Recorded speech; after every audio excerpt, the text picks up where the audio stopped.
Isang araw kasi ng grade 1 ako, pumasok ako kahit walang pasok kasi di ko naman alam na wala palang pasok. Dahil grade 1 pa lang ako noon. At wala talaga akong pakialam kung may pasok ba o wala. Kaya pagpasok ko sa eskwelahan namin, pumunta na ako agad sa room namin tsaka nagtaka na ako noon kasi wala pa mga kaklase ko. At umupo na lang ako noon at akala ko pa noon ako yung pinakaunang pumasok. Mga mahihina. Pero meron naman teacher namin doon na nasa room na yun. At sabi niya, "Oh, ikaw lang mag-isang magkaklase ngayon, oh?" Nani?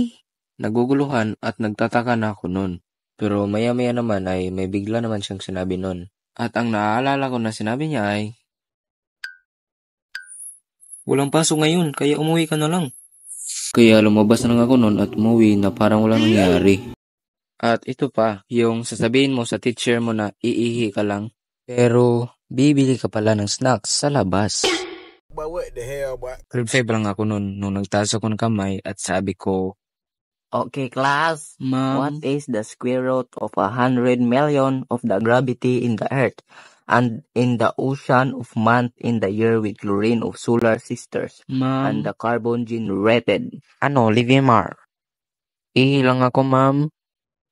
Sige. Bilisan mo, ah. "Sige po, ma'am."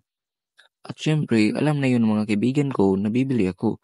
Kaya nagsitinginan sila sa akin at sabi, "Par, alam mo na gagawin, par." "Oo nga, par.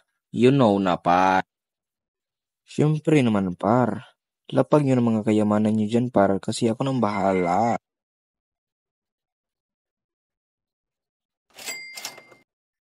Ayos to mga para.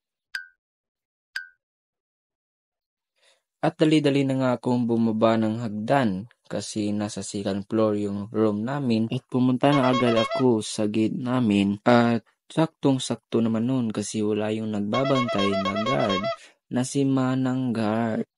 Kaya feel na feel yung freedom. Oh yeah! No, don't do it! At syempre, lumabas na ako ng gate nun, tsaka nasa harap lang naman yung bibilan ko. At pagkatapos kong bumili, ay syempre itatago ko yan sa bulsa ko para hindi makita ng teacher namin.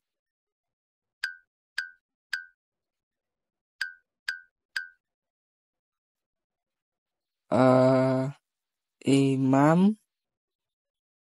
Anong ma'am? Sit on the air. Ma'am, napansin ko lang. Ganda ng bangs niyo ngayon, ah. Ay, ikaw naman, tutoy. Umupo ka na nga. Ay, ma'am, huwag kayo maniniwala dyan, ma'am. Nagraraso lang yun. Masyado Hindi ka ba nang kasi... maingay. Eh, Ha? Ano? Matahimik ka dyan o mawawalan ka ng hilinga? par, ito na sa'yo, par. What is that? Nice ka, par. Good job ka sa akin, par. Oh, talian mo. Kunin mo na. What the dog doing? Napaka-creepy ng ngiti mo. Oh! Sakit nun, no? Yum, yum, yum, yum, yum, yum, yum. Par? Di naman nakatingin si ma'am, di ba, par? Alam ko. Pangit pa tong pagkakagawa ko, guys. Pero mag-i-improve din tayo, guys. Kasi if we are still alive, then we can still learn. Kaya go lang. Tsaka pasensya na pala, guys. Kasi matagal akong nakapag-upload. Tsaka di pa ako nakagawa ng part 26 sa Manok na Pula animation. And shout out will be available in the next video. So don't forget to like and subscribe.